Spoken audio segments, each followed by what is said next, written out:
Tensions between the White House and the judiciary branch continue to grow yesterday. First, a federal judge blocked the Department of Government Efficiency's access to Social Security Administration systems. Then, the district judge in a big immigration case said the White House, in his words, evaded its obligations to answer his questions. That case stems from this incident, around 200 people being deported to El Salvador last weekend. The White House claims all aboard the flights were connected to a Venezuelan gang and that it didn't ignore the judge's orders to stop the deportations because the planes were already over international waters.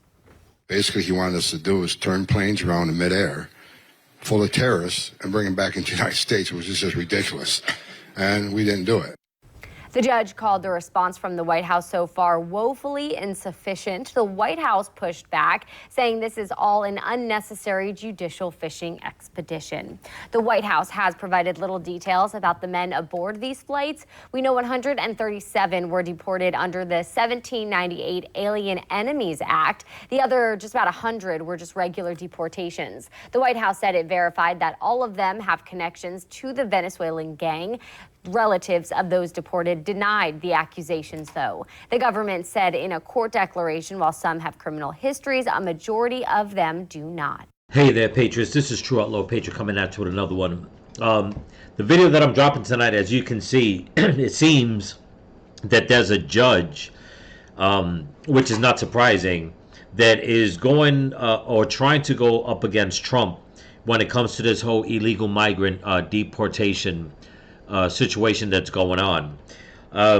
Supposedly, in case anybody hasn't heard, they already, Trump and his administration and ICE, they have been rounding up illegal migrant criminals and sending them on flights to El Salvador. But the way the left likes to work is always trying to get in the middle of basically keeping America safe and American community safe and the American people. So now we got this judge that is demanding information from the president and doing a little bit of research, and I may be wrong, maybe I read the research wrong, but it seems like this judge is overstepping his boundaries. Okay, as you're going to see in the next video that I'm going to play. And to make matters worse with everything that's going on, now there are city councils, I believe in Fort Worth, not Fort Worth, I'll get the county right, but it's in Florida, where they were supposed to pass a vote, okay, that had to deal with illegal immigration, and lo and behold, out of the 7 people that attended, actually the 7 people that were supposed to attend, 1 of them didn't attend for the vote. 3 of them voted against it with tears rolling down their eyes, okay, while the other 3 voted for it, where DeSantis had to step in and say what he had to say, and we'll get to that video also. But without further ado, before I continue, I just want to thank all my new subscribers and all my subscribers here on YouTube and on Rumble. So don't forget to comment, like, share, subscribe, pass the channel around. And if you can help support the channel, there's a link in my description to my Cash App and my merch store. So without further ado, let's get to this and find out what's going on with Trump and this judge that's trying to step on his toes.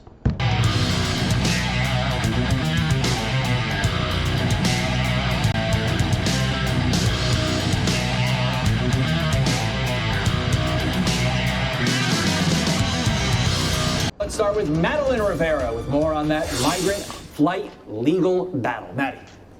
Good morning, Carly and Todd. Federal Judge James Boasberg says the Trump administration is evading its obligations after the Justice Department missed a noon deadline yesterday to privately give more details regarding those deportation flights to El Salvador. Boasberg says instead of giving the information he wanted, the government gave a 6-paragraph declaration from an Immigration and Customs Enforcement office in Texas. The declaration notified the court that cabinet secretaries are considering whether to invoke state secrets privilege, which allows the government to withhold certain information because of national security concerns. Boasberg called that response, quote, woefully insufficient, adding, to begin, the government cannot proffer a regional ICE official to attest to cabinet-level discussions of the state secrets privilege. Boasberg wants the DOJ to answer several questions, including what time the planes took off from the U.S. and how many migrants were removed via the Alien Enemies Act of 1798. President Trump is now calling on the Supreme Court to step in, saying unlawful nationwide injunctions by radical left judges could very well lead to the destruction of our country. Now, Republican Missouri Senator Josh Hawley is proposing legislation to restrict the lower court's ability to issue nationwide injunctions.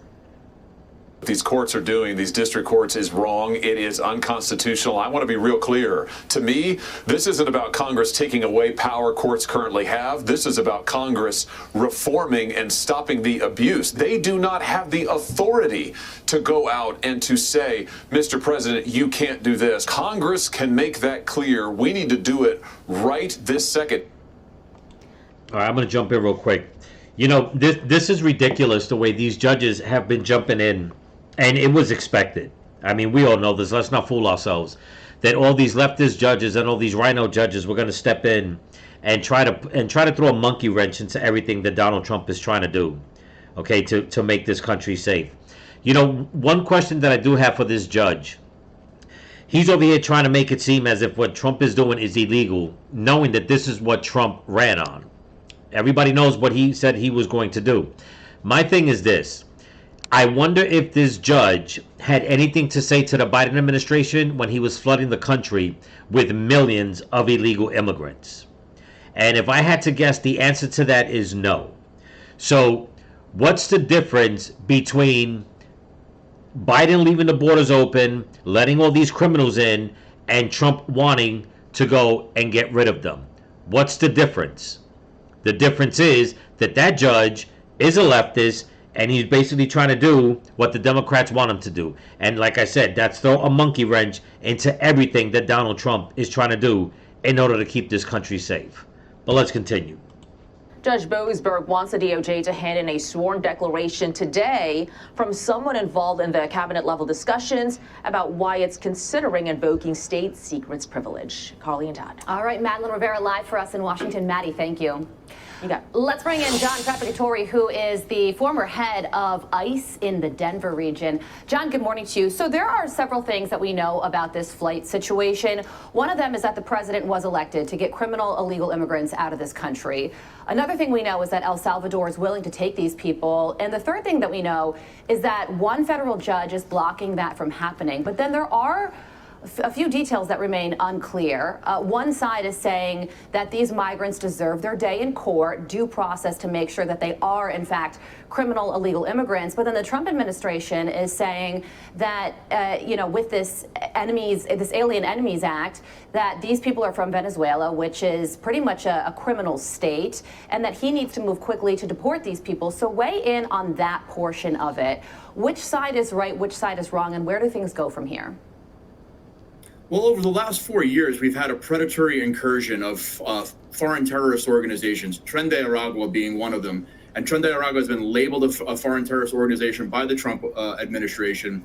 They were transnational criminal organizations. They came into this country. They committed murders, rapes, extortions. And it is the right thing to do this. Look, taking these guys right now and sending them back over, sending them to El Salvador, makes that process go faster, gets them out of this country, and makes this country definitely safer. Yeah. Tom Homan was asked by a reporter, what do you say to critics who say you're using a 200-year-old law to circumvent due process? And he said, well, the Constitution is even older than that law. There you go. And we take the Constitution very seriously. I also want to ask you about this situation that's unfolding in Aurora, Colorado. There were 2 illegal immigrants who escaped from a detention facility there, and ICE is now searching for them, and they claimed that they asked local law enforcement to help in the search, and Aurora police refused to do that. Now, the Aurora Police Department is disputing that claim. Take a listen to the police chief here.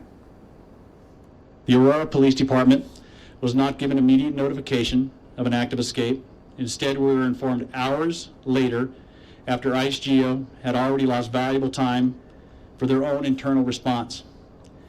Had APD been properly notified at the moment of the escape, our officers could have deployed resources immediately to establish a containment, coordinate with regional partners, and to assist in tracking those individuals Okay, so ICE waited 2 hours after they found out that these guys went missing to notify local police, and that's what the police chief is referring to there. So what do you think about that?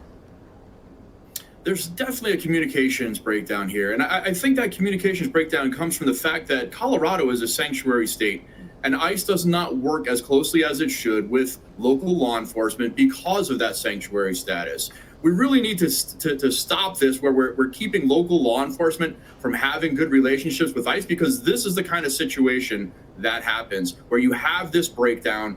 You have a situation where two people escape from a jail and you can't even communicate properly with the police chief. Yeah, and another part of this story that is pressing as well is the reason that these two illegal immigrants escaped in the first place is because there was a power outage at this facility. Right.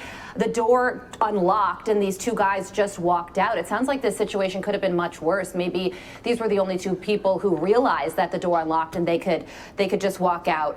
Will ICE be able to catch these guys? So ICE has great fugitive operations teams. The men and women who are on those teams really know what they're doing. They're going to go out into the community. They will investigate this, and hopefully they will catch these two escapees as fast as possible. As for the door unlocking like it did during a power outage, that's got to be investigated as well. And we will see exactly what happened in that situation. All right, John Fabricatore, thank you. Great, just what we need. Two more guys escape. Two more illegal immigrants, criminals escape, and where do they go? Okay, and this supposedly came out a few days ago. This whole situation is getting to the point that, in all honesty, these judges and these police departments, they need to either help fix all this, okay, and help ICE do their job so like that they can get the right people out, or they just need to step aside completely and let ICE go in and do what they got to do. And I know that a lot of people might frown upon that, what I'm saying with what with the part of the police department, but it just seems, in all honesty, that in my opinion, that it's gonna take a good while before ICE realizes which police departments and which individuals in certain police departments are going to play ball with them or are going to try to thwart their efforts in order to do their job. And that's very disheartening, considering all the criminal acts that a lot of these people have done, that especially if you're in law enforcement, it makes you wonder, okay, are you really on the side of doing right by your community, or are you a criminally minded person yourself that now has a badge and a gun? And to me, I find that very disturbing. I truly, truly do. But it doesn't end there, okay? The next video I'm going to show you is some council members in Florida that are basically going against what DeSantis wants to do in order to start deporting illegal migrant criminals. Here we go. Now, this news clipping was put out by The Blaze, in case anybody wants to know. Here we go. It is a tumultuous day and age, and this is a day I hate sitting in the seat. The city of Fort Myers was thrust into the national spotlight this week after the city council failed to approve an agreement that would allow greater collaboration between their police officers and U.S. Immigration and Customs Enforcement agents. The agreement the council was considering is the 287G program, which deputizes local law enforcement to carry out certain federal immigration duties to increase manpower. It does not mean those officers are solely focused on immigration enforcement. Florida leads the nation in the number of law enforcement departments taking part in the program, accounting for 117 of the almost 300 nationwide. This is because it is now state law for every Florida department to be part of the program. But that is currently not the case in Fort Myers. The vote was a 3-3 tie because one member did not show up. The debate became emotional as some of the councilwomen started to cry as they voted no. Unreal. Although this isn't about me particularly, I have been in that position, and I can't. This has. I can't even express how heavy this is in my heart. On Wednesday. All right, I got to cut it. This is ridiculous. These women are going to vote no. These council members are going to vote no, and then they're going to cry about it. It's like, do you not want your communities to be safe? Why would you vote no against the police department helping out ICE officials find out who these criminals are and get them deported? You know, just listening to what they just said and they're crying, they give new meaning to the term bleeding heart liberal. Okay, only a bleeding heart liberal would go against everything that's good because they feel in their hearts what they're doing is the right thing, regardless of who gets hurt, okay, regardless of what laws are broken, regardless of trying to uphold laws like that. You know, people could live better. No, they just think that, you know what, like I said before, the way they're always saying that they're on the right side of history. First of all, number one, whoever didn't show up, okay, knowing that this vote had to come in, I'd like to know why that person didn't show up. Knowing that they could have been the tiebreaker, that's number one. Okay? Why this even has to be a 3 against 3 out of a council of 7, it just makes no sense to me. It really doesn't. You see the crime. You see what's going on. You see what DeSantis is trying to do. You see the way he's trying to help the community stay safe and work together with the president, okay, and law enforcement, and say, you know what, we got to clean up these streets, because regardless of the fact that at the end of the day, a criminal's a criminal. There is no secret, and it's been said for months, as a matter of fact, maybe a year or two, where a lot of these criminals, what they'll do, they'll commit crimes like, let's say in New York, okay, they'll steal jewelry, money, whatever the case is, cell phones, whatever, and it said, and they found out proof, that a lot of them, what they'll do to go under the radar, they'll work their way down to Florida, spend all their money, stay in the shadows, and then when the money runs out, they'll go right back to New York, Chicago, wherever the blue states are at, and commit more crimes. And it's a repetitive act of criminality that they're doing. And you would think that in Florida, they're like, you know what, well, if they're going to come down here, whatever the case is, we need to find them. And in the middle of that, if you happen to find other ones that are living down there, okay, you have to uphold the law. And it just seems to me like what these people are doing is like, you know what, well, we don't want to agree to that because you're going to wind up picking up people that came here illegally and deport them. And that's what they're crying about. And it's like, so you're against the law, you're against the fact that they came into this country illegally, whether they commit crimes or not. The main thing is they came into the country illegally. Let the president do his damn job. Let ICE do their damn job.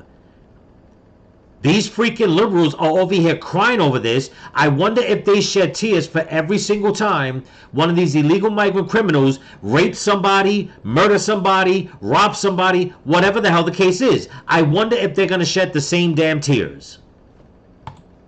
Ward 6 Councilwoman Darla Bonk held a meeting with her residents and explained she did not vote for the agreement because her many questions about 287G were not answered. When asked by Blaze Media why she did not seek to have her questions answered before Monday's meeting, since agenda items are posted days in advance, Bonk said she did not want to ask questions behind closed doors on this issue. That's not an item I'm going to sit there and go behind closed doors and ask and assume that the members of the community who have come out 20 plus to give public comment don't get to see answers for. Sometimes it is being able to ask those questions and let those people who came out to receive public comment get those questions answered.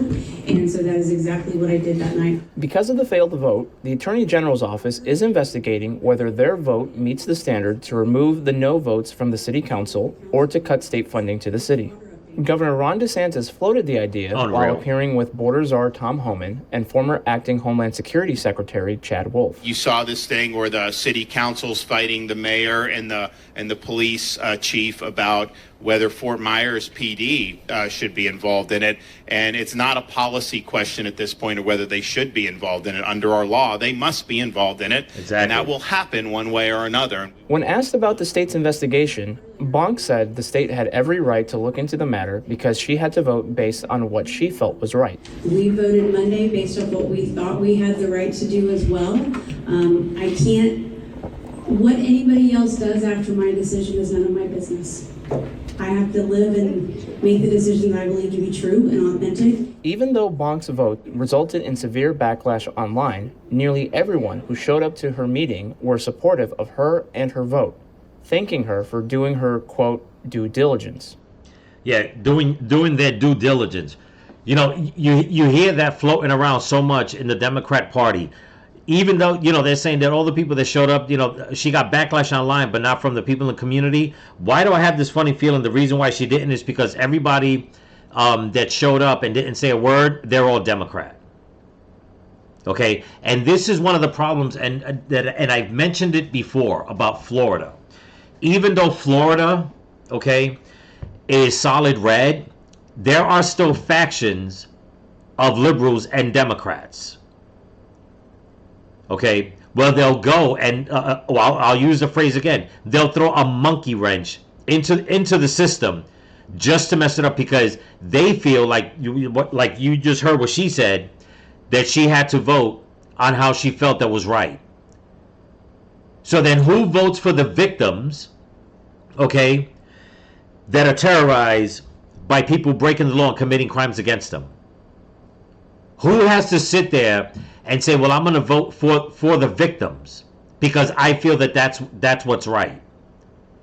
And when it comes, once again, when it comes to these bleeding heart liberals, these Democrats, anything to get their way, anything to go against what DeSantis has to say in the state as governor, okay, anything that Trump has to say, now you got a judge that's trying to go against them.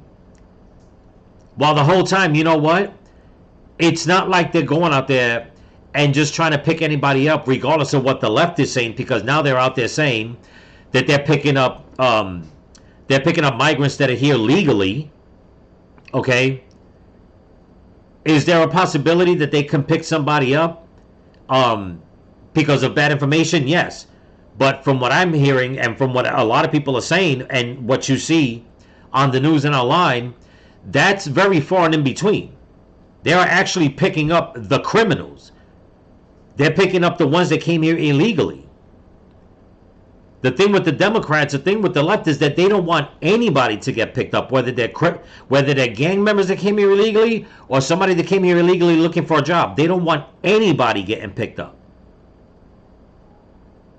And now in Florida, I tell you what, in this county in Florida, if this stays up, how much does anybody want to bet that a lot more illegal migrants will be going to this part of Florida? Which will be just another monkey wrench, okay, in the job that DeSantis is trying to do in coordination with Trump and ICE. I think it's horrible already. I think it's disgusting. It's ridiculous. And for this woman to stand there with tears in her eyes saying that she couldn't vote against it, it's like, then, you know what? Then you're not for the people. You're only for a section of the people. You're not for Americans. You're only for the people that represent you. Instead of you holding office and representing the whole community, because there might be others that didn't vote for you in that community. No, you decided to just cater to the ones that you feel wouldn't give you backlash. And like I said, they have to be Democrats and liberals. That's just the bottom line. It is just totally ridiculous. It truly, truly is. But anyway, that's what I got for you. Don't forget to comment, like, share, subscribe, pass the channel around. And if you can help support the channel, there's a link in my description to my Cash App and my merch store. One more thing, people. Please check your notification buzzers, bell, and make sure that it's clicked on all. I have to give a shout out to YouTube again because it seems like my last 3 or 4 videos have not been pushed out. And I'm getting very low views again. And even worse, I'm getting even lower impressions. And I really don't know what the hell is going on, in all honesty. But I'm going to try to get to the bottom of it. But if you're new, you want to join the channel, please do. It'll help out a lot. Don't forget to thumbs up, leave comments. That helps with the algorithm. And I'll let you guys know what they say if and when they get back to me or how soon they do. So remember, people, stay vigilant. Keep praying for each other. Keep praying for the women and the children. Pray for this country. Pray for your enemies. Pray for Donald Trump. And don't forget to pray for all the missing children that they brought across the border. Peace.